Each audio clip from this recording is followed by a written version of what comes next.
খালেক মোল্লা এদিক তাকাও, আলহামদুলিল্লাহ পড়ে শোনাও। আল্লাহ আমি জন্মে সোজা মানুষ, এমন কড়া পেলে প্রশ্ন করো কেন? আল্লাহ কয় এত সোজা, তোমার ছেলে মেয়ে কয়টা? আল্লাহ মোটে 12টা। এত সোজা, পারো না 12টা ছেলে মেয়ে বানাতে পারলে কিভাবে? পারো না। আত্তাহিয়াতু শুনাও, দোয়া কুনুত শুনাও, সূরা ফাতিহা শোনাও, ইখলাস শোনাও, দুরূদ শরীফ আমারে শোনাও, তিলাওয়াত শোনাও, কোরআন শরীফ শিখাও, শোনাও। ইংলিশে পড়ো মানুষ, রিটার্ডের পরে দেখি পেপার পড়ে, ইংলিশ পেপার, ঠ্যাঙের পর পাও দিয়ে চেয়ারে চাইতে শুয়ে সে পেপার পড়ে, বুড়ো মানুষ ইংলিশ পেপার।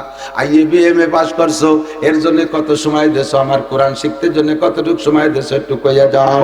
আরে স্যার দোকানে বসে ঘন্টার ঘন্টা সময় লাগাইছো, মসজিদে তাবলীগ জামাত আইছে কতবার পিড়ে করছে, বাড়ির কাছে যে ডাকছে, দোকানে যায় গাছ করে আসছে, তাদেরকে ওয়াদা দেশে আসতেছি মসজিদে আসো নাই। ও বান্দা, সাত দোকানে সময় লাগাইলে মসজিদে কেন আসলে না? আয় আমার কাছে এই টাইপের জবাব দিয়ে যা। তোরে 80 বছর হায়াত তোর আব্বা দেয় নাই, তোর মা দেয় নাই, তোর রাজা বাচ্চা দেয় নাই। অমান্য আমির গুরুনা কিছু ফিলকাল, আমি আল্লাহ তাআলা তোকে লম্বা হায়াত দিয়েছি, আর তোরে এই শিক্ষা দেওয়ার জন্য বার্ধক্যে নিয়ে তোরে দুর্বল বানাই দিছি। তোর যৌবনকাল কেমন ছিল মনে আছে? বার্ধক্যে এসে কত দুর্বল হয়ে গেছিস। এ সময় পর্যন্ত মসজিদে যাইতে মনে চায় না। আমার চোখের সামনে, আমার বাড়ির কাছে মসজিদ আছে, এ সাইজের বুড়ো আমাদের এলাকায় আছে। আমাকে কয় বুড়ো সকালে আইসে এই যে মসজিদের দ্বারে চার দোকান, ওই জায়গায় এসে বসে, দুপুর পর্যন্ত বসে রয়েছে, এর মধ্যে নড়াচড়া নাই। জোহরের আজান দিছে, বাড়ি চলে যায়, আজান দিলি বাড়ি চলে যায়, সব উল্টে গেছে। এদিক তাকান, আগে ঘরে বসে মানুষের গল্প সল্প করতেছে, ঘরে বসে গল্প করতেছে 4 বছর। যদি এর মধ্যে একজনের বাথরুমের জরুরত হতো, তাহলে কি করতো? কোন দি ভাই তোমরা বসো, আমি একটু বাইরে আসি, তাই করতো না? আগে বাথরুম ছিল কোন জায়গা? বাইরে ছিল না। এখন উঠোনে বসে গল্প, আরে পায়খানা আসে, তোরা ভাই আমি একটু ঘরের আসি। বাথরুম সব ঘরে ঢুয়ে গেছে, অ্যাটাচড হয়ে গেছে, পাল্টে গেছে না সব। আগে মুসল্লিরা মাঠে ঘাটে কাজ করতো, চকের মধ্যে কাজ করতো, আজান দিলে কয় চল যাই মসজিদে যাই, কেউ যদি না যায় কয় তোরা কাজ কর, আমি মসজিদে আসি। আর এখন মসজিদের ধারে 4 দোকান বসে গল্প করে, আজান দিলে কয় তোরা ভয় আমি বাড়িতে আসি। সময়টা কিভাবে চলে গেল একটু খেয়াল করলেন না? এই সময়ের হিসাব দেওয়া লাগবে কি লাগবে না? না বুঝতে পারতেছি না, একটু খেয়াল করে না, বুঝাইতে পারতেছি না। 70-80 বছরের হিসাব দেওয়া লাগবে। 1 নম্বর ইমিগ্রেশন, দুনিয়ার সব কাজ তোমার পরিপাটি। বুড়ো মানুষ ময়লা কাপড় পরো না, বুড়ো মানুষ জামা লুঙ্গি পর্যন্ত আয়রন করে ব্যবহার করো। বেড বিছানাটা কত সুন্দর, তোমার আলনাটা কত সুন্দর করে সাজানো। ও মহিলা পুরুষ, তোমার নামাজ কালাম কেন সুন্দর করে সাজানো না? আমার কাছে গোটা জিন্দেগির হিসাব দিয়ে যাও। 2 নম্বর যুবকরা আমার দিক তাকাও, ওয়া আনসাবাবিহি ফিমা আল্লাহ, ভয় করবো আল্লাহকে কেন? এই প্রশ্নগুলো সরাসরি আল্লাহ করবে, আল্লাহর সামনে দাঁড়ায় জবাব দিয়ে যাইতে হবে। আনজাও সাবাবিহি, যৌবনকাল সম্পর্কে জবাব দেয়া লাগবে। তোমার সুন্দর এই সুঠাম বডির অধিকারী তোমার মা বানাই দেয় নাই, তোমার আব্বা বানাই দেয় নাই। এত সুন্দর নকনকে দেহটারে কোন কাজে লাগাইছো? তুমি যদি ইচ্ছা করো আজকে বাইসাইকেল চালাইয়া কালকে থেকে চরমুনার ময়দানে অ্যাটেন্ড করবা, বাইসাইকেল চালাইয়া বরিশালের চরমুনায় যাইতে পারো ইচ্ছা করলে। আবার তুমি ইচ্ছা করলে এখান থেকে বাইসাইকেল চালায় কয়েকদিন পর কাশিয়ানির উড়াকান্দিও যে অ্যাটেন্ড করতে পারো, ঠাউর বাড়ি সে জায়গার মেলায় তুমি যাইতে পারো। ইচ্ছা করলে রাতটা ভর দাঁড়ায় দাঁড়ায় তুমি ঠান্ডার ভিতরে দাঁড়ায় তাহাজ্জুদ নামাজ পড়তে পারো। ইচ্ছা করলে তুমি রাতভর দাঁড়ায় দাঁড়ায় মেসি নেইমারের ফুটবল খেলাও দেখতে পারো। ও যুবক, তোমাকে ট্রাই করেছি, তুমি মেসি নেইমারের ফুটবল খেলা রাত 2টে 3টে 4টে ম্যাচ মিস করো নাই। যুবক, তুমি সবে বরাতে এভাবে হেলায় হারাইলে কেন? ও যুবক, তুমি রাতের বেলা তাহাজ্জুদ কেন পড়ো নাই? বাইসাইকেল চালাইয়া তুমি ইস্তেমার মাঠে যাইতে পারতা, সে জায়গা না যায় তুমি কুয়াকাটা কক্সবাজার দিয়ে ঘুরে বেড়াইছো। কাজেই তোমার যৌবন কালটাকে অবমূল্যায়ন করেছো, সময় নষ্ট করেছো। কেন নষ্ট করেছো আমার কাছে জবাব দিয়ে যাও। পক্ষান্তরে তোমার যৌবন কালে যদি তুমি ভালোভাবে কাটাইতে, তোমার জন্য পুরস্কার কি রয়েছে? উলামায়ে কেরাম বহুবার বলেছে, আল্লাহু আকবার ওয়া শাবুন নাশা ফি ইবাদাতিল্লাহ। হাসরের মাঠে যখন পা পায়ের নিচে জমিটা পোড়া তামার মতো লাল টকটকে থাকবে, মানুষ দাঁড়ায় থাকতে পারবে না। ওদিকে সূর্য, সূর্য থাকবে মাত্র 4 আঙ্গুল উপরে, সূর্য থাকবে মাত্র মাথার 4 আঙ্গুল উপরে। এখনো প্রখর গরম শুরু হয় নাই, মোটামুটি শীতের আভাস আছে। তারপরও মাঠে যায়, পেঁয়াজের খেতে যাইয়া একটানা 2-4 ঘন্টা কাজ করা যায় না, কষ্ট হয়ে যায়, গরম লাগে, গাছতলা যে একটু বিশ্রাম নিয়ে আসা লাগে। আর সূর্যটা রয়েছে 9,30,00,000 মাইল উপরে। আরে 9,30,00,000 মাইল উপরে সূর্যের তাপ যদি সইতে না পারো, আল্লাহর কসম মাথার 4 আঙ্গুল উপরে সূর্য থাকবে, ওই সূর্যের তাপে পায়ের নিচে জমিটা পুড়ে তামা লাল হয়ে যাবে। চটপট করে বলবা, রব্বানা আখরিজনা মিনহা ওয়া ইন শি'তা আদখিলনাল জান্নাতা ওয়া ইন শি'তা আদখিলনান নার। তোমার মেহেরবান আল্লাহ, মনে চাইলে জান্নাতে দাও, মনে চাইলে জাহান্নামে দাও, হাসরের মাঠ থেকে বের করো। এই জায়গা থাকতে পারছি না, সহ্য করতে পারছি না। ও যুবক, এই বিপদ মুহূর্তে যুবক আর যুবতী, তোমাদেরকে আল্লাহর নবী গুছাই গেছে, হাত ধরে নিয়ে আরশে আজিমের নিচে বসাইয়া দিবে। মাঝে ছোট্ট একটা চুটকি বলি। আমার চাচাজান হযরত মাওলানা আব্দুল ওয়াহাব সাহেব রাহমাতুল্লাহ আলাইহি এলাকার উলামায়ে কেরামরা চেনেন, চন্দ্রদিগলি মাদ্রাসার মুহতামিম সাহেব ছিলেন আমার আপন ছোট চাচা। ছোট ছোট চুটকি বলতেন, অনেক জ্ঞানওয়ালা চুটকি। একই মজলিসে গেছে বাপ বেটা, বাপে ভালো ভালো কথা কয়, ছেলে তার চাইতে জোরে একটা বললে বাপের ডাস পিছিয়ে পড়ে যায়। তো ওই জায়গা ছেলেরে থামানোর জন্য উনি বলতেন, আহা কি সর্বনাশ করলে, আষাঢ়ির ভারে দাউখান তলায় গেল, আষাঢ়ির ভারে দাউখান তলায় গেল। এমনি কি লোহার দাও ভাসে নাকি? তা আষাঢ়ির ভারে দাউ তলায় গেছে, তার মানে ছেলের দাপটে বাপ হারিয়ে গেছে। ছোট ছোট অনেক সুন্দর সুন্দর কথা বলতেন, যার অনেক তর্জমা। উনি বলতেন, বাপ বেটা এক মুরব্বী চার দোকানে বসে রয়েছে, আর এক মুরব্বী যে কয়, এক ছেলেরে দেখা হয়েছে, তোর বাপরে তো অনেকদিন দেখি না, কি ব্যাপার, মারা গেছে নাকি? না করে আছে, বেশি বেশি আছে, আগে আসতো এই চার দোকানে বসে 2 ভাই কাশিয়ে ভাল্লা দিতাম, বুড়ো হলে কাশ হয়ে যেত, কাশিয়ে ভাল্লা দিতাম। তোর বাপ আসে না, ভাবছে যে মরি টরি গেছে নি, 2-3 মাস দেখি না। কয় না, আসে বাইছে, এই যে বাড়ি থাকে, আসে না। তা কাশের কি খবর, কাশ কি সারছে? বলে হ্যাঁ, কাশ সেরে গেছে। শেষে কি ওষুধ খেয়ে ছাড়লো? কয় কাশতে কাশতে বল পায় না, সে এমনি ছাড়ান দিছে। কাশতে কাশতে বল পায় না বলে ছাড়ান দিছে, বল থাকলে আরো কিছুদিন কাশত, কোনো ওষুধই সারে নেই। তো সময় হলে ওই বল না পাইলে এমনি ছাড়ান দেওয়া লাগে। এখন তো বয়স বার্ধক্যের দিকে চলে যাচ্ছে, 55 হয়ে গেছে, কাজেই চিল্লে পাল্লার আর বয়স নেই। তো আল্লাহ পাক রব্বুল আলামিন আমাদেরকে ময়দানে রাখছে কিছু হিদায়াতি কথা, এখনো পর্যন্ত বলার সুযোগ ও তৌফিক দিচ্ছে। বিগত একটা সময় চলে গেছে যে কথাগুলো সব বক্তাই সমালোচনার মধ্যে নিয়ে আসে, যে আমরা মাঠে ময়দানে উন্মুক্ত খোলামেলা কথা বলতে পারি না, এখন পরাণ ভরে বলতেছি, আসলেও তা না।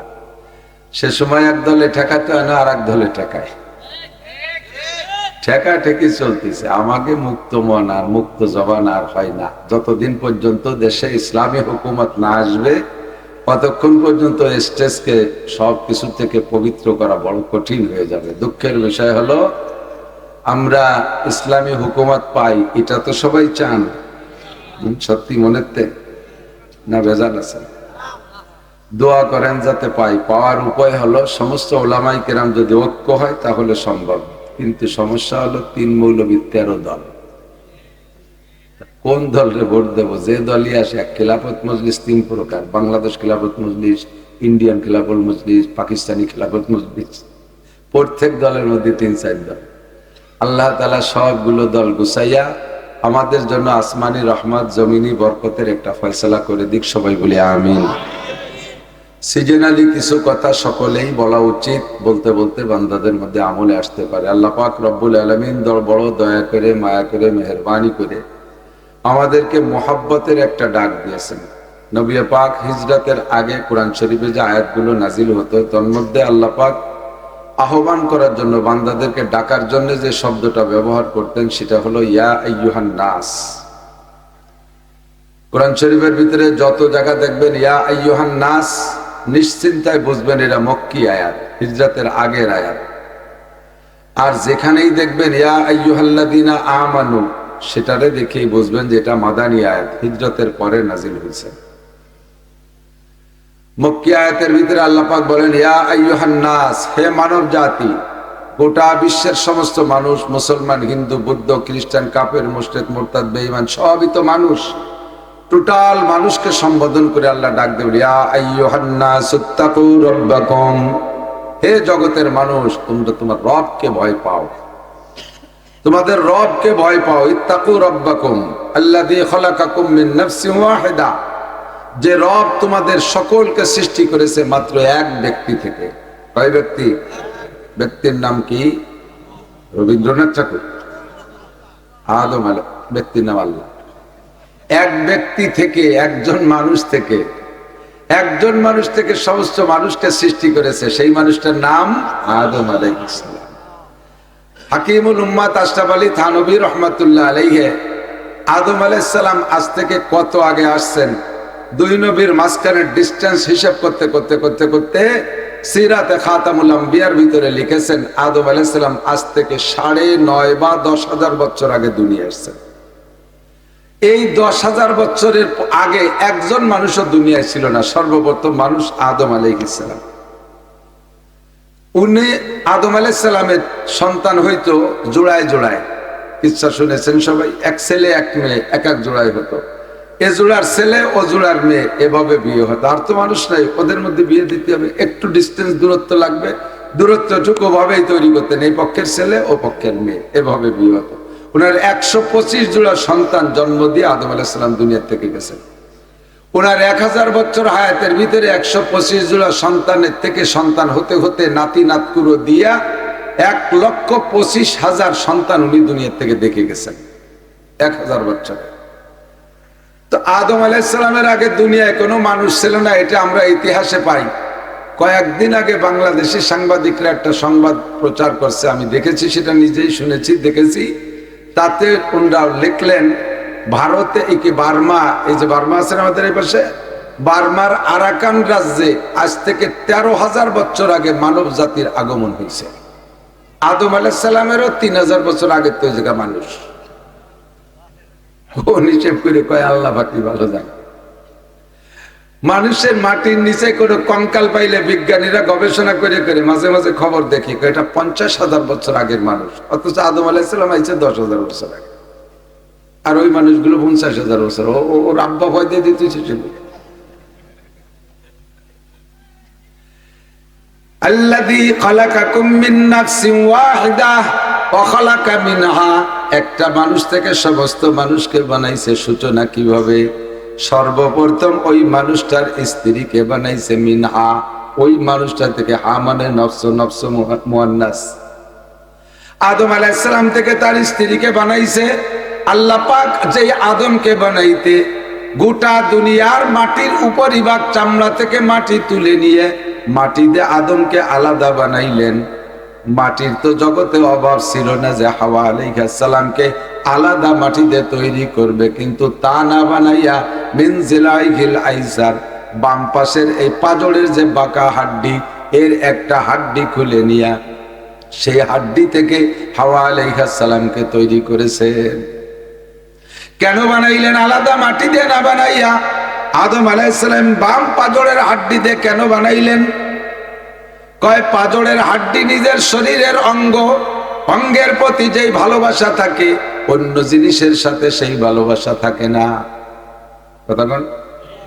আমার হাতের প্রতি আমার যে ভালোবাসা, আমার বাড়ির একটা লাঠির প্রতি সেই ভালোবাসা না, কুড়ালের প্রতি সে ভালোবাসা না, দাউ কাছে খুন্তা কুড়াল কোন তার প্রতি সেই ভালোবাসা না। আমার অঙ্গের সাথে আমার যে ভালোবাসা, আন্তরিকতা। স্বামী স্ত্রীর ভিতরে একটা মোহাব্বত হতে হবে, আঙ্গিক মোহাব্বত, অন্তরে আন্তরিক মোহাব্বত, অঙ্গে অঙ্গের ভালোবাসার মতো। এই ভালোবাসা তৈরি করার জন্য আল্লাহ পাক আদম আলাইহিস সালামের বাম পাশের হাড্ডি বের করে সেখান থেকে হাওয়াকে বানাইলেন। গুনিয়ে দেখছেন লিখে এই পাশে যাকে স্বাস্থ্য ভালো তারা হাতে পাবেন না, আমার মতো শূন্য মানুষ। এই আমি তো গুনিয়ে দিতে ওর এই পাশে 6টা কহা নেই, পাশে কখান 6টা, প্রত্যেকের বাম পাশে 6টা, একখান কম। ওই কম 6টা খান বের করে যার যার স্ত্রীকে বানাইছে। কের কের কপাল ভালো, ওই 100টায় দিয়ে বউ 8টা 10টা হয়ে গেছে, যারা মেলা বিয়ে করে। মহাব্বত আর ভালোবাসার জন্য আল্লাহ পাক এই চটা বের করে মানুষ বানাইয়া ওয়াখালাকা মিনহা যাওজাহা, এরপরে যখন জোড়া হয়ে গেছে অবশ্য মিনহুমা রিজালান কাসীরা ওয়া নিসাআ, এর থেকে আল্লাহ হাজার হাজার লক্ষ লক্ষ কোটি কোটি পুরুষ আর নারী বের করেছেন, তৈরি করেছেন। কিন্তু ডারউইনের আবিষ্কার হলো তারা নাকি বান্দরের থেকে সৃষ্টি হয়েছে।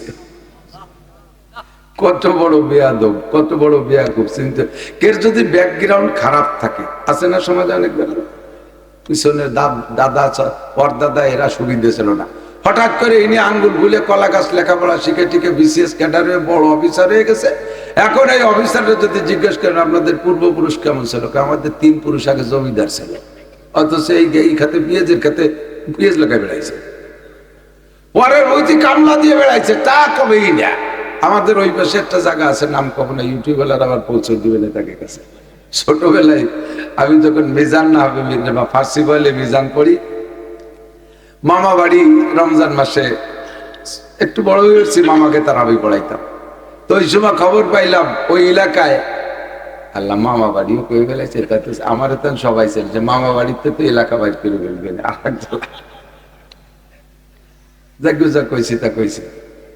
বাংলাদেশ স্বাধীনের সময় যখন ভাষণ দেয় 30 লক্ষ মানুষের শহীদের বিনিময়ে দেশ স্বাধীন করেছি, পিছনে তো এক নেতা কয় স্যার 30,000, কয় যা কইছি তা কইছি। মরুক যে কটা মরুক, কইছি 30 লাখ তো 30 লাখই। আল্লাহু আকবার। ওই এলাকায় একজন কুলু আছে না, যে তেল গান গরুতে গান ভাঙায় তেল বের করে, কুলু বড় পয়সাওয়ালা হয়ে গেছে। পরে ব্যবসা ছোট থেকে, ছোট থাকলে প্রত্যেক ব্যবসার এক নাম, বড় হলে আর এক নাম। কারণ এই জুড়িতে বাজারে বাজারে মাছ বেশি বেড়ে, তার নাম জাইলি।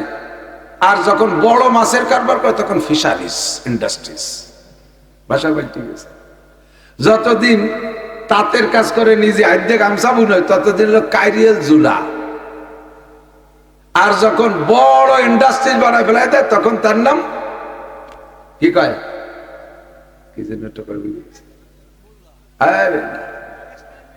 টেক্সটাইল। Thank you, textile.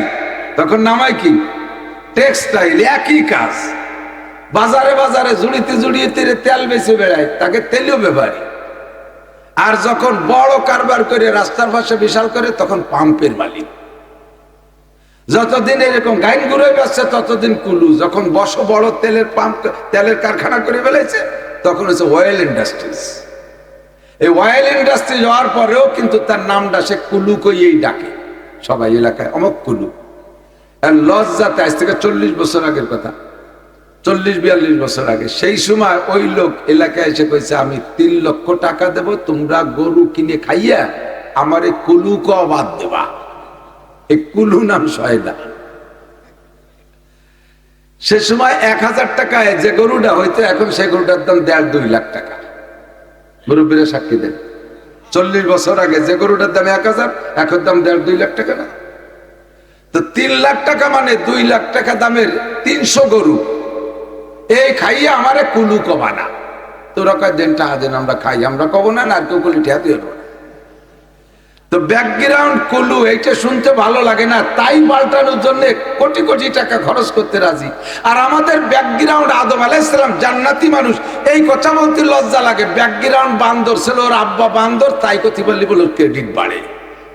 এই বিজ্ঞানী নাও অজ্ঞানী, কথা কর না, বিজ্ঞানী নাও অজ্ঞানী। আমাদের বাপদাদা, আমাদের পূর্বপুরুষ সব দামি দামি ছিলেন, ঠিক কিনা? ওয়াখালাকা মিনহা যাওজাহা ওয়াবাসসা মিনহুমা রিজালান কাসীরা ওয়া নিসাআ ওয়াত্তাকুল্লাহাল্লাযী তাসাআলুনা বিহি ওয়াল আরহাম। ভয় পাও সেই আল্লাহকে, যে আল্লাহ পাকের সামনে তোমাদের সর্ব বিষয়, সকল বিষয় জিজ্ঞাসিত হবা। তোমাদের আভ্যন্তরীণ সম্পর্ক জিজ্ঞাসা করা হবে। আয়াতটা মক্কি, তাই বলার সাথে কথাটুকু এসে গেল। আর যেসব আয়াতের শুরুতে দেখবেন ইয়া আইয়ুহাল্লাযীনা আমানু, এই আয়াতের শাব্দিক তরজমা হলো, হে ওই সকল মানুষরা তোমরা যারা ঈমান এনেছো, আল্লাহর প্রতি বিশ্বাস স্থাপন করেছো। এটা হলো শাব্দিক তরজমা, এক কথায় তোমরা যারা মুমিন। আর বুজুর্গানে দিনের তাসাউফি আর আধ্যাত্মিক তর্জমা হলো আল্লাহ পাক ডাক দিয়ে বলেন, হে অন্ধ জগতের অটল বিশ্বাসী পাগলরা, দুনিয়ার নাম অন্ধ জগৎ, এ জায়গা বসে আল্লাহকে দেখা যায় না। দুনিয়ার নাম অন্ধ জগৎ, জান্নাত দেখা যায় না, জাহান্নাম দেখা যায় না, পুলসিরাত দেখা যায় না, হাসরের মাঠ দেখা যায় না, হায় মিজানের পাল্লা দেখা যায় না, হুর দেখা যায় না, গিলমান দেখা যায় না, কবরে আযাব দুনিয়ায় বসে দেখা যায় না। কতক্ষণ যায় নাকি? তবে যে কথাগুলো বলেছি এ কথাগুলোর প্রতি আমাদের বিশ্বাস আছে না নাই? আল্লাহ আছে, কথা বলেন আছে?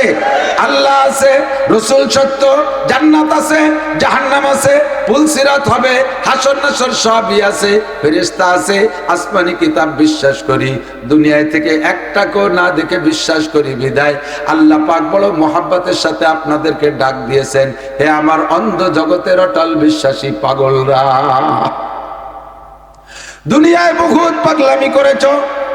পাগল কাকে বলে? স্বাভাবিক নিয়মের পর যে আমল করে না, মারে ভাবি করে ডাক দেয়, বউরে মা করে ডাক দেয়, নিজের ঘরে আগুন জ্বালায় দেয়, পরের ঘরে যে পানি ঢালে, রাস্তার ছিঁড়া কাটা ছিঁড়া কাগজ দিয়ে বস্তা ভরে, আর 1000 টাকার নোট দিলি পথ করে টেনে ছিঁড়ে ফেলায় দেয়, শুকনো শুকনো গোবর দিয়ে বস্তা ভরে, আবার খাবার প্লেট ভরে দিলি তা পায়খানার মধ্যে চেলে ফেলায় দেয়। এর নাম হলো পাগল। সম্পূর্ণ অনিয়ম কাম করে যে সে হলো পাগল। আপনাদেরকে আল্লাহ পাগল কেন বললেন? চোখের সামনে দেখতেছেন দুনিয়াদাররা কত শান শওকতে থাকতেছে। গত 2 দিন আগে আমি গিয়েছিলাম দাকব, খুলনার একেবারে দক্ষিণ সীমান্তে সুন্দরবনের গায়ের থানা দাকব। আল্লাহু আকবার, যে দেখলাম শত শত মুসলমান খ্রিস্টানদের টাকার কাছে দুর্বল হইয়া বেঈমান খ্রিস্টান হয়ে গেছে। আপনারাও যদি খ্রিস্টান হতে চান, আমি কোটি কোটি টাকা এনে আপনাদেরকে দিতে পারবো। শর্ত হলো ঈমান ছেড়ে দিয়ে খ্রিস্টান ধর্ম গ্রহণ করতে হবে। কেউ রাজি আছেন? সারা পৃথিবীর রাজাও যদি বানায় দেয়, জাতিসংঘের মহাসচিবও যদি আমারে বানায় দিয়ে বলে তুমি বলবা আল্লাহ নাই, তুমি বলবা রসুল মুহাম্মদুর রাসূলুল্লাহ না, এই কথাটুক বললে তোমারে জাতিসংঘের মহাসচিব বানাই দেওয়া হবে। ওরে জাতিসংঘ না, সারা পৃথিবীর প্রেসিডেন্ট মালিকও যদি আমারে বানায় দেয়, ওই কথা আমার দ্বারা বলা সম্ভব না। আমার প্রাণপ্রিয় নগরকান্দা সালতা ফরিদপুরের যুবকরা, তোমরা যারা নামাজ কালাম পড়ো না, শরীয়তের বিধান মানো না, মদ গাঁজা বা ফেনসিডিল হিরোইন খাইতেছো রাতের বেলা, দিনের বেলা জেনা ব্যভিচার করো, হাজারো অন্যায় করো, কিন্তু মুসলমানের সন্তান, তোমার নাম আব্দুল্লাহ, তুমি জীবনে একবার হলেও পড়েছো লা ইলাহা ইল্লাল্লাহ মুহাম্মাদুর রাসূলুল্লাহ, এই কলেমা পড়ে তুমি মুমিন হয়েছো। এ যুবক, তুমি সাক্ষী দাও, তোমার সামনে যদি কোনো কাফেরের বাচ্চা কোরআনে কারীমকে ছিঁড়ে পদদলিত করে, তোমার সামনে যদি আল্লাহ পাক রব্বুল আলামিনকে গালি দেয়, তোমার সামনে যদি বিশ্বনবীর চরিত্র নিয়ে কটূক্তি করে, তুমি কি তাকে খালি হাতে ফিরে যেতে দিবা? তোমার দেহের মধ্যে বিন্দু মাত্র 1 ফোঁটা রক্ত থাকতে প্রতিশোধ না নিয়ে আসবা না। যদিও তুমি স্বাভাবিকভাবে নামাজ কালাম পড়ো না, রমজানে রোজা রাখো না, শরীয়তের বিধিবিধান আমল করো না, কিন্তু তুমি মুসলমানের সন্তান, লা ইলাহা ইল্লাল্লাহ পড়ে ইমানদার হয়েছো। তোমার ভিতরে ইমানের আলোটা এমন ভাবে আছে, অমুসলমানরা তোমাকে তাক করে কিছু বললে সহ্য করতে পারো না। এজন্য আল্লাহ পাক তোমাকে উপাধি দিয়েছে, তুমি অন্ধ জগতের অটল বিশ্বাসী পাগল। তুমি যখন অন্ধ জগতের অটল বিশ্বাসী পাগল, আল্লাহকে বিশ্বাস করো, আখিরাত মানো, কবর আযাব মানো, জান্নাত জাহান্নাম মানো, তুমি মুমিন। তোমাকে আমি একটা খাস অনুরোধ করি, আল্লাহ পাক বলেন, ইয়া আইয়ুহাল্লাযীনা আমানুত্তাকুল্লাহ। এবার তুমি ইসলামের পর পরিপূর্ণ আমল করার জন্য তোমাকে একটা কাজ করতে হবে, সেইটা হলো ইত্তাকুল্লাহ। ভয় পাও দোস্ত, আল্লাহকে ভয় পাও, পাগলামি করো না, আল্লাহকে ভয় পাও। ইত্তাকুল্লাহ, ভয় পাবো, জোরে বলেন কাকে? লা নাকাবু আহাদান ইল্লাল্লাহ, আল্লাহ ছাড়া কেউকে ভয় পাই না, আল্লাহ ছাড়া কেউকে ভয় পাই না। আগুনরে ভয় পাই, পুড়ে যদি মরে যাই, মরার পরে আর আগুনরে ভয় পাওয়া লাগে না। বাঘরে ভয় পাই কতক্ষণ, বাঘরে ভয় পাই কতক্ষণ, বাঘে ধরে ছিঁড়ে বুড়ে খেয়ে ফেলানোর আগ পর্যন্ত, বাঘে ছিঁড়ে বুড়ে খেয়ে ফেললে মারা গেলাম, আর মরার পরে বাঘরে ভয় পাওয়া লাগে না। সাপরেও ভয় পাই কতক্ষণ, কামড় দিয়ে মেরে ফেলবে, মরার পরে আর ওই সাপরে ভয় পাওয়া লাগে না। আমার আল্লাহকে ভয় পাবে, এজন্য দুনিয়ায় থাকতো যে আল্লাহ, মরার পরও সেই আল্লাহ, আখিরাতে যাওয়ার পরও সেই আল্লাহ। আল্লাহর সামনে থেকে একটা কদম আমাকে জবাব না দিয়ে সামনে বাড়ার উপায় নাই। নবী পাক বলেন লা তাযালু কদামা ইবনি আদম হাত্তা ইউসআলা আন আরবা। হে যুবক মনে রাখো, আবাল বৃদ্ধ বনিতা নারী আর পুরুষ, পর্দার আড়ালে মা বোনরা, আল্লাহর কসম, আল্লাহর কসম, বিশ্ব নবী মিথ্যা কথা বলেন নাই। আল্লাহ পাকের এজন্য ভয় পাবো কিয়ামতের ময়দানে আল্লাহর সামনে দিয়ে 4টি চেকপোস্ট অতিক্রম করা ছাড়া, 4টি ইমিগ্রেশন ছাড়া একজন মানুষের সামনের দিকে এক কদম বাড়তে পারবা না। ও যুবক, পাগলামি করিস না, একটু লক্ষ্য করে শোন। 4টে প্রশ্নের জবাব না দিয়ে এক কদম সামনে বাড়া সম্ভব হবে না। প্রশ্ন জোরে বলেন কয়টা? 4টি ইমিগ্রেশন। আমি দুনিয়ার মিসাল দিয়ে কথা বলি, এদিক থাকেন। যারা বিমানে চড়ছেন বিদেশে যাওয়ার জন্য তারা জানেন, বিমানে উঠতে হলে বিমানে উঠার আগে 4টি ইমিগ্রেশন হয়। বিমানের চেকের নাম হলো ওখানে এয়ারপোর্টের পরিভাষা। ইমিগ্রেশন মানে চেকপোস্ট। 1 নম্বর ইমিগ্রেশন আপনাকে পাসপোর্টটা চেক করবে, আপনার পাসপোর্ট ঠিক আছে কিনা, আপনি বাঙালি জাতি কিনা অন্য কোন জাতি, নাকি আপনার পাসপোর্ট আছে কিনা। 1 নম্বর পাসপোর্টের ইমিগ্রেশন হবে। 2 নম্বরে আপনার লাগেজ ইমিগ্রেশন হবে। লাগেজের ভিতরে যে লাগেজটা নিয়ে যাচ্ছেন বিদেশে, ওর ভিতরে কোনো অবৈধ জিনিস আছে কিনা, ইমিগ্রেশন হবে। 3 নম্বর ইমিগ্রেশন হবে আপনার টিকিট ইমিগ্রেশন। আপনার টিকিট চেক হবে, ঠিক আছে কিনা। 4 নম্বর ইমিগ্রেশন আপনার বডি চেক হবে। অনেকে নাকি পেটের মধ্যে অবৈধ জিনিস ঢুকাইয়া বাইরে নিয়ে ডেলিভারি দিয়া সেই যে দামি দামি জিনিস বিক্রি করে, এইরকম উল্টো পাল্টা করে। এই জন্য বডি ইমিগ্রেশন হবে। 4টি ইমিগ্রেশন পার না হইতে পারলে, 3টে পার হয়েছেন, একটাই ধরা খেয়ে গেছেন, পার হইতে পারবেন না, বিমানে উঠতে পারবেন না। আমি নিজেই তার বাস্তব পরীক্ষিত। আওয়ামী লীগের আগের নির্বাচনের সময় বাংলাদেশে 5 দিন মাহফিল বন্ধ করে দিয়েছে। চিন্তা করলাম যে বাংলাদেশে মাহফিল বন্ধ, বাড়ি বসে থাকবো কেন, সুযোগ একটু পাইলাম, চলে গেলাম মালয়েশিয়া। তো যাওয়ার সময় বিমানবন্দরে যাইয়া লাগেজ ওকে, পাসপোর্ট ওকে, টিকিট ওকে, বডি ইমিগ্রেশনে ধরা পড়ে গেছি। মেশিন আমার সাথে লাগানোর সাথে সাথে লাল বাতি জ্বলে ওঠে, রিং করে ওঠে। যারা ইমিগ্রেশন করতেছে সব আমার শ্রোতা পরিচিত, কিন্তু মেশিনে যদি না ছাড়ে পরিচিতি তো কাজ হবে না। মেশিন ধরে আর রিং করে, খুলতে খুলতে সব খুলে দিলাম, মানে পকেটে যা যা ছিল সব বের করে দিছি। আমি বুঝতেছি আমার গায়ে কিছু নেই, তারপরও রিং করে। ওরা যারা আছে ওরা ধরতে পারেনি, পরে ফেরেস্তা পাল্টাই দিল। ওই ফেরেস্তাকে দ্বারা সম্ভব না। মহিলা ফেরেস্তা আইছে একজন, ও মেশিনের টাইম নিয়ে আমার দিক লাইটের মধ্যে একটা চাপ দিয়ে মারি দিয়ে কয়, হুজুর আপনার এই বুক পকেটের মধ্যে ছোট একটা ডায়েরি আছে, ওই ডায়েরির ডায়ালের মধ্যে একখান বেলেট আছে, ওইটা ফেলাই দেন, রিং করবে না। খুলে দেয় যে সত্যি কবে যেন নখ কাটতে জন্মদিন ধুয়ে দিছি আর বেরোতে মনে নাই। ও আমারও বিরক্ত করতেছে। আমি উরে বাবা, এদি আব্দুল কাদের জিলানী সে বড় বীর। এ মহিলা কিভাবে টের বলো এই ডায়ালের ভিতরেই রয়েছে। 4টি ইমিগ্রেশন কমপ্লিট হওয়ার আগে যেমন বিমানে উঠতে দেয় না, জান্নাতের বিমানে উঠতে হলে আপনাকে 4 ইমিগ্রেশন অতিক্রম করা লাগবে। 1 নম্বরে আন উমরিহি ফিমা আফনা, 70-80 বছরে হায়াত পাইছেন দুনিয়ায়, হায়াতটা কোন কাজে লাগাইছেন কইয়া যান। কয়জন বলতে পারবেন আজকে কি বার গেল? বুধবার। বুধবার না, গত বুধবার সকালে কে কি খাইছেন কোন দিন? তাড়াতাড়ি সত্যি কথা কবেন, মিথ্যে কথা কবেন না। আজ সকালে কি খাইছি তাই তো আমার মনে নাই। কতক্ষণ? 1 সপ্তাহের হিসাব নিলে হিসাব দিতে পারবো না। আমার গোটা জিন্দেগির হিসাব দেওয়া লাগবে, আল্লাহর কসম লাগবে। একটা কদম সামনে বাড়তে পারবা না। 80, 70, 80, 90 বছরের হিসাব দেওয়া ছাড়া। কারাহাবা খলকে আরি জুমলা রাস, কারাহাবা খলকে আরি জুমলা রাস, বাখুদা তসবির রহিলা কায়রাওয়াত। বুড়ো খালেক মোল্লা এদিক তাকাও, আলহামদুলিল্লাহ পড়ে শোনাও। আল্লাহ আমি জম্মে সোজা মানুষ, এমন কলাপের প্রশ্ন করো কেন? আল্লাহ কয় এত সোজা, তোমার ছেলে মেয়ে কয়টা? আল্লাহ মোটে 12টা।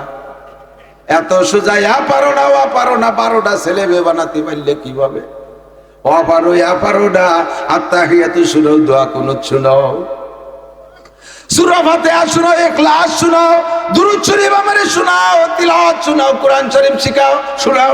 ইংলিশে বুড়ো মানুষ রিটায়ার্ডের পরে দেখি পেপার পড়ে, ইংলিশ পেপার ঠ্যাঙের পর পাও দিয়ে চেয়ারে সাইতে শুয়ে সে পেপার পড়ে। বুড়ো মানুষ ইংলিশ পেপার। IABM পাস করছো, এর জন্য কত সময় দেছো? আমার কোরআন শিখতে জন্য কতটুকু সময় দেছো একটু কইয়া যাও। আরে স্যার দোকানে বসে ঘন্টার ঘন্টা সময় লাগাইছো, মসজিদি তবলিগ জামাত আইছে কতবার পিড়ে করছে, বাড়ির কাছে যে ডাকছে, দোকানে যায় গাছ করে আসছে, তাদেরকে ওয়াদা দেশে আসতেছি মসজিদে আসো নাই। ও বান্দা, সাত দোকানে সময় লাগাইলে মসজিদে কেন আসলে না? আয় আমার কাছে এই টাইপের জবাব দিয়ে যা। তোরে 80 বছর হায়াত তোর আব্বা দেয় নাই, তোর মা দেয় নাই, তোর রাজা বাচ্চা দেয় নাই।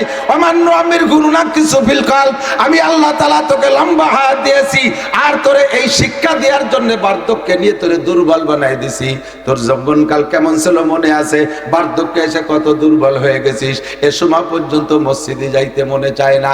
আমার চোখের সামনে, আমার বাড়ির কাছে মসজিদ আছে, এ সাইদের বুড়ো আমাদের এলাকায় আছে।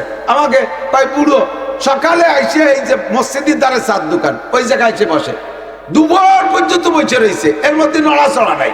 জোহরের আজান দিছে, বাড়ি চলে যায়। আজান দিলি বাড়ি চলে যায়। সব উল্টে গেছে। এদিক তাকান, আগে ঘরে বসে মানুষের গল্প সল্প করতেছে, ঘরে বসে গল্প করতেছে 60 বছর। যদি এর মধ্যে একজনের বাথরুমের জরুরত হতো, তাহলে কি করতো? কোন দি তোমরা বসো, আমি একটু বাইরে আসি, তাই করতো না? আগে বাথরুম ছিল কোন জায়গা? বাইরে ছিল না। এখন উঠোনে বসে গল্প, আরে পায়খানা আসছে, তোরা আমি একটু ঘরে আসি। বাথরুম সব ঘরে ঢুয়ে গেছে, অ্যাটাচ হয়ে গেছে, পাল্টে গেছে না সব। আগে মুসল্লিরা মাঠে ঘাটে কাজ করতো, চকের মধ্যে কাজ করতো। আজান দিলে কয় এ চল যাই মসজিদে যাই, কেউ যদি না যায় কয় তোরা কাজ কর, আমি মসজিদে আসি। আর এখন মসজিদের দ্বারে চার দোকান বসে গল্প করে, আজান দিলে কয় তোরা বয় আমি বাড়িতে আসি। সময়টা কিভাবে চলে গেল একটু খেয়াল করলেন না? এই সময়ের হিসাব দেওয়া লাগবে কি লাগবে না? না বুঝতে পারতেছি না, একটু খেয়াল করে না, বুঝাইতে পারতেছি না। 70-80 বছরের হিসাব দেওয়া লাগবে। 1 নম্বর ইমিগ্রেশন। দুনিয়ার সব কাজ তোমার পরিপাটি। বুড়ো মানুষ ময়লা কাপড় পরো না, বুড়ো মানুষ জামা লুঙ্গি পর্যন্ত আয়রন করে ব্যবহার করো। বেড বিছানাটা কত সুন্দর, তোমার আলনাটা কত সুন্দর করে সাজানো। ও মহিলা পুরুষ, তোমার নামাজ কালাম কেন সুন্দর করে সাজানো না? আমার কাছে গোটা জিন্দেগির হিসাব দিয়ে যাও। 2 নম্বর যুবকরা আমার দিক তাকাও। ওয়ান শাবাবিহি ফিমা আবলা, ভয় করবো আল্লাহকে কেন? এই প্রশ্নগুলো সরাসরি আল্লাহ করবে। আল্লাহর সামনে দাঁড়ায় জবাব দিয়ে যাইতে হবে। আনজাও স্বাভাবিক যৌবনকাল সম্পর্কে জবাব দেয়া লাগবে। তোমার সুন্দর এই সুঠাম বডির অধিকারী তোমার মা বানাই দেয় নাই, তোমার আব্বা বানাই দেয় নাই। এত সুন্দর নকনকে দেহটারে কোন কাজে লাগাইছো? তুমি যদি ইচ্ছা করো আজকে বাইসাইকেল চালাইয়া কালকে থেকে চরমুনার ময়দানে অ্যাটেন্ড করবা, বাইসাইকেল চালাইয়া বরিশালের চরমুনায় যাইতে পারো ইচ্ছা করলে। আবার তুমি ইচ্ছা করলে এখান থেকে বাইসাইকেল চালায় কয়েকদিন পর কাশিয়ানির উড়াকান দিও যে অ্যাটেন্ড করতে পারো। ঠাউর বাড়ি সে জায়গার মেলায় তুমি যাইতে পারো। ইচ্ছা করলে রাতটা ভর দাঁড়ায় দাঁড়ায় তুমি ঠান্ডার ভিতরে দাঁড়ায় তাহাজ্জুদ নামাজ পড়তে পারো। ইচ্ছা করলে তুমি রাতভর দাঁড়ায় দাঁড়ায় মেসি নেইমারের ফুটবল খেলাও দেখতে পারো। ও যুবক, তোমাকে ট্রাই করেছি, তুমি মেসি নেইমারের ফুটবল খেলা রাত 2টে 3টে 4টে ম্যাচ মিস করো নাই। যুবক, তুমি সবে বরাতে এভাবে হেলায় হারাইলে কেন? ও যুবক, তুমি রাতের বেলা তাহাজ্জুদ কেন পড়ো নাই? বাইসাইকেল চালাইয়া তুমি ইস্তেমার মাঠে যাইতে পারতা, সে জায়গা না যায় তুমি কুয়াকাটা কক্সবাজার দিয়ে ঘুরে বেড়াইছো। কাজেই তোমার যৌবনকালটাকে অবমূল্যায়ন করেছো, সময় নষ্ট করেছো। কেন নষ্ট করেছো আমার কাছে জবাব দিয়ে যাও। পক্ষান্তরে তোমার যৌবনকালে যদি তুমি ভালোভাবে কাটাইতে, তোমার জন্য পুরস্কার কি রয়েছে? উলামায়ে কেরাম বহুবার বলেছে, আল্লাহু আকবার ওয়া শাবুন নাশা ফি ইবাদাতিল্লাহ। হাসরের মাঠে যখন পায়ের নিচে জমিটা পোড়া তামার মতো লাল টকটকে থাকবে, মানুষ দাঁড়ায় থাকতে পারবে না। ওদিকে সূর্য, সূর্য থাকবে মাত্র 4 আঙ্গুল উপরে, সূর্য থাকবে মাত্র মাথার 4 আঙ্গুল উপরে। এখনো প্রখর গরম শুরু হয় নাই, মোটামুটি শীতের আভাস আছে। তারপরও মাঠে যায় পেঁয়াজের খেতে যাইয়ে একটানা 2-4 ঘন্টা কাজ করা যায় না, কষ্ট হয়ে যায়, গরম লাগে, গাছতলা যে একটু বিশ্রাম নিয়ে আসা লাগে। আর সূর্যটা রয়েছে 9 কোটি 30 লক্ষ মাইল উপরে। আরে 9 কোটি 30 লক্ষ মাইল উপরে সূর্যের তাপ যদি সইতে না পারো, আল্লাহর কসম মাথার 4 আঙ্গুল উপরে সূর্য থাকবে, ওই সূর্যের তাপে পায়ের নিচে জমিটা পুড়ে তামা লাল হয়ে যাবে, ছটফট করে বলবা রব্বানা আখরিজনা মিনহা ওয়া ইন শি'তা আদখিলনাল জান্নাতা ওয়া ইন শি'তা আদখিলনান নার। তোমার মেহেরবান আল্লাহ, মনে চাইলে জান্নাতে দাও, মনে চাইলে জাহান্নামে দাও, হাসরের মাঠ থেকে বের করো। এই জায়গা থাকতে পারছি না, সহ্য করতে পারছি না। ও যুবক, এই বিপদ মুহূর্তে যুবক আর যুবতী, তোমাদেরকে আল্লাহর নবী গুছাই গেছে হাত ধরে নিয়ে আরশে আজিমের নিচে বসাইয়া দিবে। নবী পাক কলিজা ঠান্ডা করার মতো হাউজে কাউসার তোমার জন্য পেয়ালায় করে রেডি করে বসে আছেন। নবী পাক তোমাকে হাউজে কাউসার পান করায় দিবে। নবীকে হাউজে কাউসার দিয়েছে আল্লাহ, ইন্না আতাইনাকাল কাউসার ফাসাল্লি লিরাব্বিকা ওয়ানহার ইন্না শানিআকা হুয়াল আবতার। আমার নবীকে আল্লাহ হাউজে কাউসার দিয়েছেন। এই হাউজে কাউসার নিজি হাতে তোমারে পেয়ালায় পান করায় দিয়া বলবে, হুজুর বলেন ফামান শারিবা লাম ইয়াজমা আবাদা। ওই জায়গা পিপাসায় বুকটা ফেটে যাবে রে যুবক। তোমার আব্বা মা কেউ তোমার এক গ্লাস পানি দেওয়ার মতো নাই। জিব্রাইল মিকাইল কোন ফেরেশতার ক্ষমতা নাই পাশ কাটিয়ে যে এক গ্লাস পানি তোমারে পান করায় দেবে। একমাত্র নবী পাকের হাউজে কাউসার ছাড়া যৌবনকালটাকে যদি তুমি ইবাদতের মধ্যে কাটাইতে পারো, একটু প্রতিজ্ঞা করো যুবক, অনেক কষ্টের কিছু না। যৌবনকালে ইবাদত করা বড় সহজ। এই সময় শক্তি আছে, সমর্থ আছে। ইচ্ছা করলে শীতের রাত্রে, গভীর রাত্রে উঠে তুমি ঠান্ডা পানিতে গোসল কইরা পাতলা একটা জামা গায়ে দিয়ে ফজর পর্যন্ত দাঁড়ায় দাঁড়ায় নামাজ পড়বা, তুমি কাঁপবা না।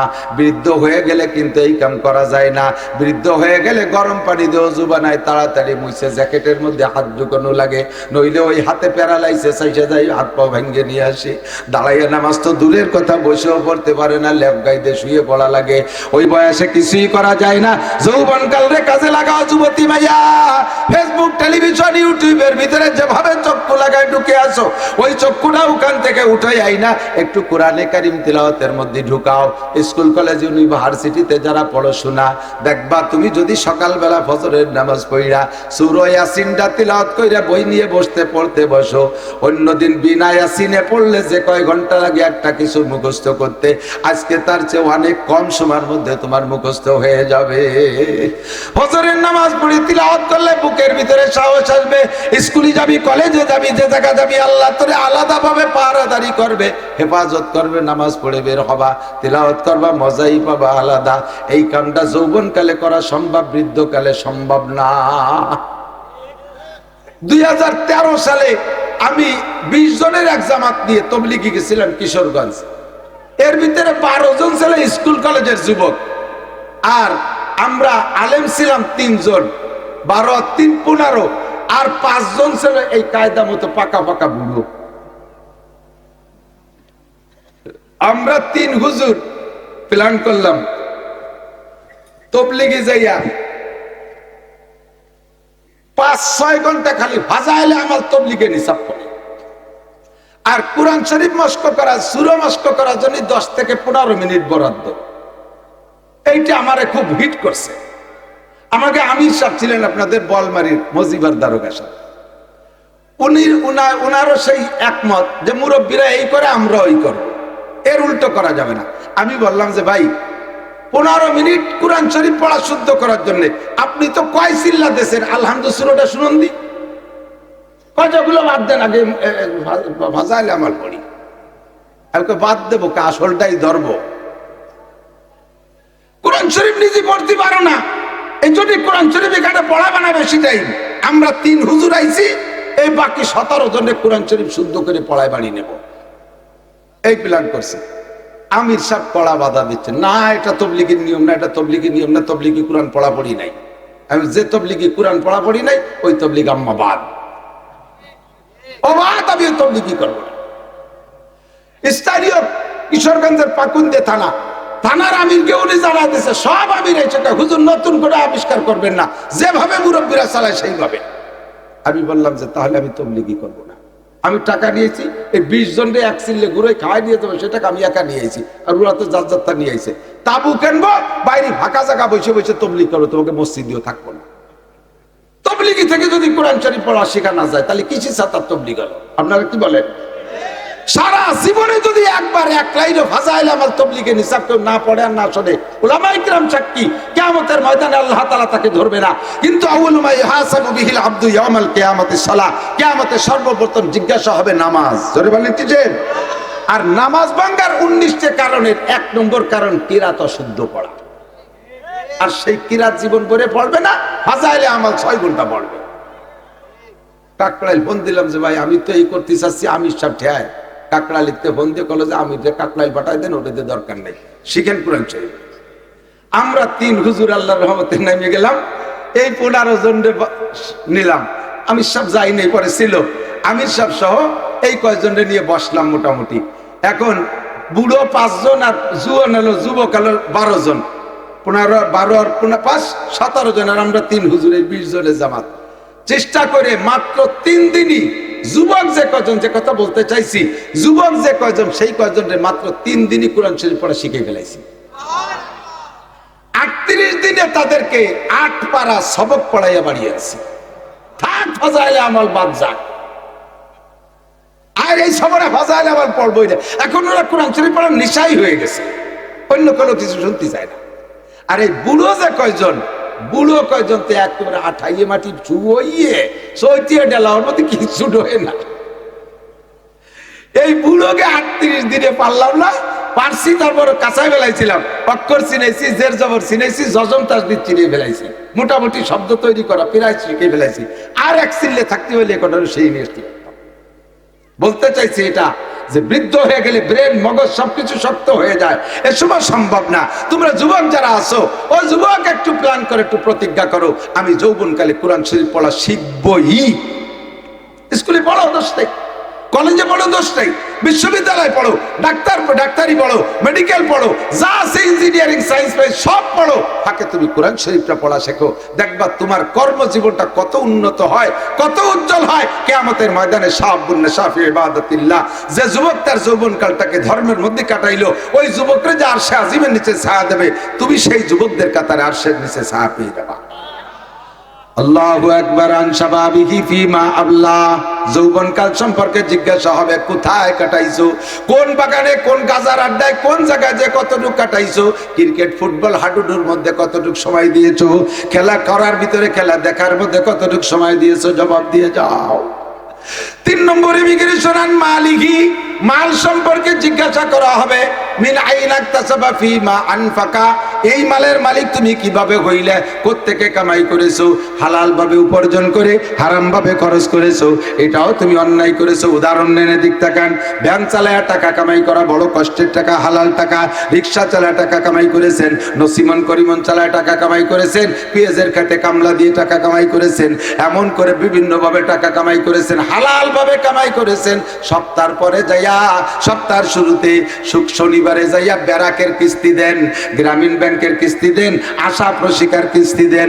এই কিস্তিতে সুদে দিন আর শোধ করতেছেন, কামাই করছেন হালাল ভাবে, খরচ করছেন হারাম ভাবে, আপনি সুদের সাথে জড়িত হয়ে গেছেন। নবী পাক বলেন, আর রিবা সাবউনা জুজআ, সুদের ভিতরে 70টা স্তর আছে, অর্থাৎ সুদের গুনার 70টা স্তর। প্রথম স্তরের গুনাহ হলো হারবুম বিল্লাহি ওয়া রাসূলিহি, আল্লাহ রাসূলের সাথে যুদ্ধ করা। আল্লাহ পাক রব্বুল আলামিন কোরআনে কারীমের ভিতরে নিজেই বলেন, সুদখোর সুদদাতাদের সম্পর্কে আল্লাহ বলেন, ওয়াদারু মা বাকিয়া মিনার রিবা ইন কুনতুম মুমিনিন ফাইন লাম তাফআলু ফাযানু বিহারবিন বিল্লাহি ওয়া রাসূলিহি। ও যারা সুদে কারবারের সাথে জড়িত আছো, তোমরা তাড়াতাড়ি ফিরে আসো। জারু মা বাকিয়া মিনার রিবা, এতদিন যা খাইছো আজকে পর্যন্তটা পিছনেরটা ছেড়ে দিয়ে চলে আসো, আর সুদে কারবার করো না। ইন কুনতুম মুমিনিন, যদি তুমি ঈমানদার হও, যদি তুমি ঈমানদার হও। ফাইন লাম তাফআলু, যদি ছাড়তে না পারো তাহলে তুমি ঈমানদারের কাতায় থাকবে না, তাহলে তুমি এবার রেডি হয়ে যাও। ফাযানু বিহারবিন মিনাল্লাহি ওয়া রাসূলিহি, আল্লাহ রাসূলের সাথে যুদ্ধ করার জন্য রেডি হয়ে যাও। আল্লাহ রাসূল তোমার সাথে যুদ্ধ করবে। জগতে কেউ আল্লাহর সাথে যুদ্ধ করে জিততে পারে নাই। নমরুদ পারে নাই, ফিরাউন পারে নাই, কারুন পারে নাই, হামান পারে নাই, সাদ্দাত পারে নাই, আবু জাহাল পারে নাই, আবু লাহাব পারে নাই, উতবা সাইবা কাফেররা কেউ পারে নাই। আল্লাহর সাথে যুদ্ধ করে তুমিও পারবা না। আমার আল্লাহর যুদ্ধ করতে অস্ত্র কামান লাগে না। আল্লাহ পাকের যুদ্ধ করার মাত্র একটা বোমা, বোমাটার নাম হলো কাপনুন পেশকুন। কোন বলার সাথে সাথে হইয়া যায়। সুদে কারবারের টাকা নিয়ে পেঁয়াজের খেতে লাগাইছো, ভরা পেঁয়াজ পাইকে গেছে, পেঁয়াজ উঠাবা তার আগে মাত্র 3 ঘন্টা বৃষ্টি দিয়ে পুরো মাঠের পেঁয়াজটা ডুবাইয়া পচাই দিতে পারে কি পারে না? ফাজানু বিহারবিম মিনাল্লাহি ওয়া রাসূলিহি। সুদে টাকা উঠাইয়া সেই টাকাতে মেয়ে বিয়ে দেছো, ও মাইয়ের বিয়েও লাস্টিং করবে না। মেলানির পরে তেলানি গিলনির আগে আগেই বিয়ে, বউতে মাইয়েটা 3 তালাক নিয়ে একেবারে 3 চিল্লায় বাড়ি চলে আসবে। সুদে টাকা উঠাইয়া, ব্যারাকের টাকা উঠাইয়া ছেলেরে চাকরি দেছো, চাকরি লাস্টিং করবে না। সুদে টাকা উঠাইয়া সেই টাকা দিয়ে ছেলেরে বিদেশ পাঠাইছো, ইনকাম তো হবে না, 100 করে লাশও বাড়ি আসতে পারে। সুদে টাকা উঠাইয়া দোকানে পুঁজি বাড়াইছো, দোকানে আগুন লেগে ছাই ভস্ম হয়ে যাবে, ঠেকাতে পারবা না। এ সবই আল্লাহ পাকের যুদ্ধ। সুদে টাকা উঠাইয়া ছেলেরে বিয়ে দেছো, বউটা লাস্টিং করে না, বাপের বাড়ি যাওয়ার পরে আর আসে না। সুদে টাকা উঠাইয়া নিজে বিয়ে করছো, ও বউও টেকবে না। সুদে টাকা উঠাইয়া সেই টাকা দিয়ে মুসলমানির অনুষ্ঠান করছো, ও মুসলমানিও টেকবে না। 2-3 বার দিয়ে আর বড় কাজে ভিড়ে আবার কাটতে হবে। সুদে টাকার মুসলমানিও লাস্টিং করবে না।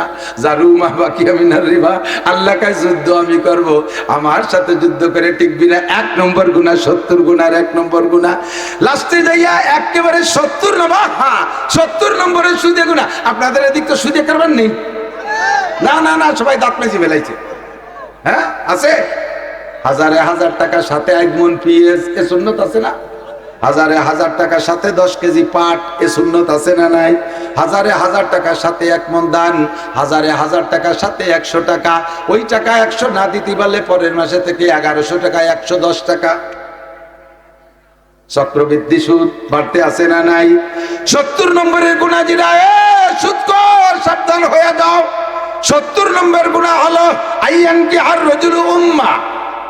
সুদখোর যদি, সুদখোরের 70 নম্বরের গুনাহ হলো কোন পুরুষ যদি তার মারে বিয়ে করে।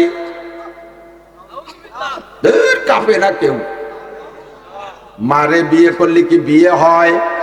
সারা দুনিয়ার সব রেজিস্টার আইসে যদি আলাদা আলাদা খাতায় স্বর্ণ করে ছেলেরে মারে বিয়ে দিয়ে দেয়, এই বিয়ে কি বিয়ে হয়? দুনিয়ার অন্য জায়গাও জেনা করলে জেনা হয়, কিন্তু এইটা হলো জঘন্য। এই ভাষাটাই বলা বড় লজ্জাজনক। যেহেতু হাদিসের মধ্যে আসছে, যেহেতু হাদিসে আসছে তাই বলতে সাহস পাইলাম। মাকে বিয়ে করে মায়ের সাথে জেনা করা যেমন, সুদের 70 নম্বর গুনাহটা তেমন।